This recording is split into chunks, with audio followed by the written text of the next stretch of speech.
Live from Clearwater, Florida, it's Make Money, Make More Money, Make Other People Make Money, the Scientology way. And now, here's your host, entrepreneur and leader of the Church of Scientology, Mr. David Miscavige.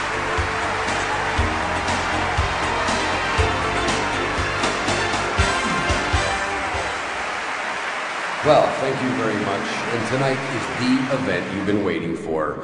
Put it under the heading of Behind the Scenes, or let's just call it a little of what it takes to bring Dianetics and Scientology to the world. That's where we are going tonight. What do you do? And here's the answer. You were looked at as to how many services that we could get out of you, and how much money we could milk you for. Now, how could that occur? You basically make the person feel really, really bad about the condition they're in. You take their problems and you magnify them. You look at how that's going to affect them in the future, and you get the person into a state where they feel that their future is nothing unless they do something. And then you tell them that the only thing they can do is Scientology. That's not my idea. That's the LRH design. Take a look. People were persuaded to remortgage their homes, sell their homes, cash in the policies that were supposed to pay off their mortgages, borrow against their pensions, sell their family jewels, borrow from their families, sell their cars.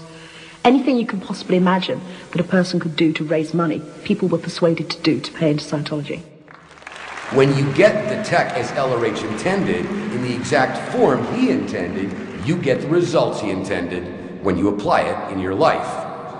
So let me show you. Nuclear physicist Adam Bird was milked for £34,000. He went to the Scientologists for help with dyslexia, but ended up borrowing from various different banks to buy courses. Then several Scientologists came to lodge with him to help with the hefty interest payments. During this event, they took over my life. I had not intended to put lodges in my house. I now had lodges in my house with Scientologists, one of whom was quite high up in their command structure. To help pay again, another one of them had loaned my car and was supposedly paying me rent for it. I then didn't have any means of transport. Finucane says they charged $8,500 to his credit cards without permission. When they began phoning for more, he turned on his tape recorder. So basically, I don't even have enough money for that. Just to even get to the point where I can do my own thing. You have quite a bit, though, John. I mean, you know, but I don't think buying more is your problem. Your problem is your wife.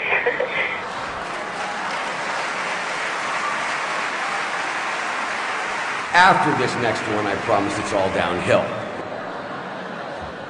John Buchanan was a Scottish landscape gardener who worked in Germany. He piled up huge debts with several German banks to buy Scientology courses and materials. To escape his debts, he committed suicide. He left a final note for his mother, Mary MacDonald. He explained that he believed that he would come back to life and return to Scotland. For Scientology had taught John Buchanan to believe in reincarnation. It's simply because someone from the wrong side of the gene pool messed up the manuscript. It was all too much for Richard, both physically and mentally. Richard borrowed £3,000 to pay for Scientology courses. Tony Clark and other Bournemouth mission officials wrote Richard several letters. Some of them distressed Richard so much he tore them up on the spot. Others warned him of the consequences if he quit Scientology and asked him to come into the mission. They phoned him 4 times a day, 5 times a day, for an hour each time on the phone. And while he was on the phone, he was shaking, he was a bit nervous, obviously frightened of something. Richard was anxious about the fact that he was wanting to leave Scientology, and he was concerned that they were not letting him leave and that they were threatening to print personal information about him. That was what he voiced to me. Much later that night, Richard parked his car by the Clifton Suspension Bridge in Bristol. At 10 minutes to midnight, he jumped to his death. I feel, and my family feel, that Richard would still be alive today if he hadn't become involved with the Church of Scientology. And I feel that they have a responsibility for people that they're recruiting. And if people wish to leave the organisation, then they need to give people that freedom to leave without harassment and without threat.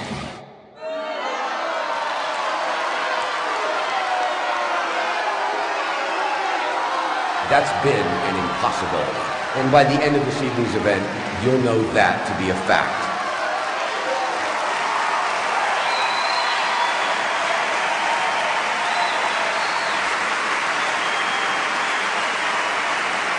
And if that's a sampling, I assure you it's not even a half bit. As a matter of fact, we brought along a demonstration. Take a look. Lisa McPherson reached what is known in the church as the clear status, which promises inner peace and happiness. Just 2 months later, Lisa had a minor car accident, and after an ambulance arrived, she suddenly ran down the road, stripped off her clothes, and said, "I need help." Paramedics took her to the hospital for observation. Several Scientologists suddenly appeared and persuaded her to return to the Fort Harrison. Her condition rapidly deteriorated. After 17 days, the Scientologists finally decided to take Lisa to a hospital. But the driver bypassed the closest hospital and didn't even stop at the next one or the one after that either. Instead, the Scientologists drove for 45 minutes to Newport Richey Hospital, where the emergency room doctor was a Scientologist.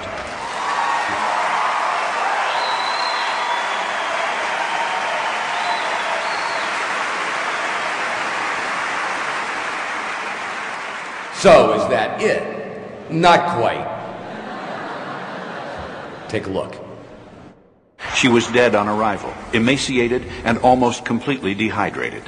Too late for Lisa McPherson. The Florida medical examiner conducted an autopsy and noted hematomas and skin lesions that looked like insect bites. The report stated she died from a blood clot, brought on by prolonged bed confinement and severe dehydration. It's just awful that anybody's allowed, how they can sit and watch a human being die like that. They got her no help. They watched her die.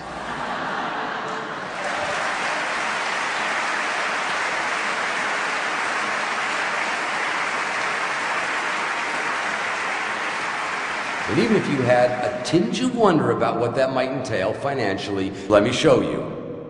Over a 2-year period, Lisa McPherson spent $97,000.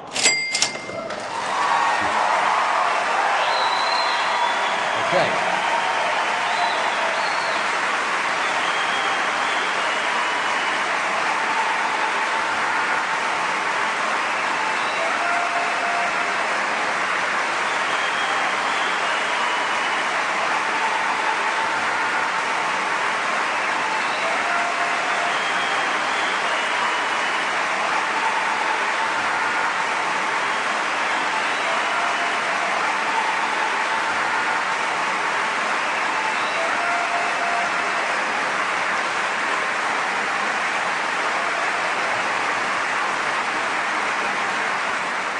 In fact, let's get down to real basics. So let me show you.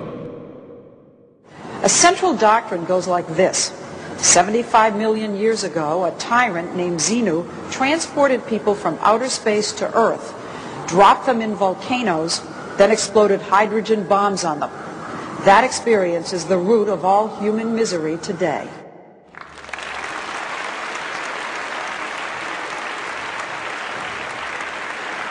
Let's phrase it another way. You are stupid. Stupid. You now know why.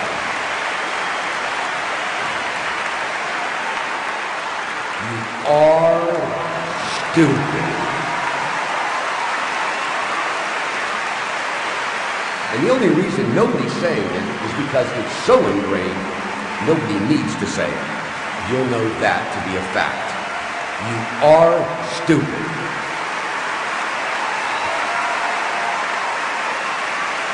Thank you very much for attending, and appropriately, I leave you with LRH.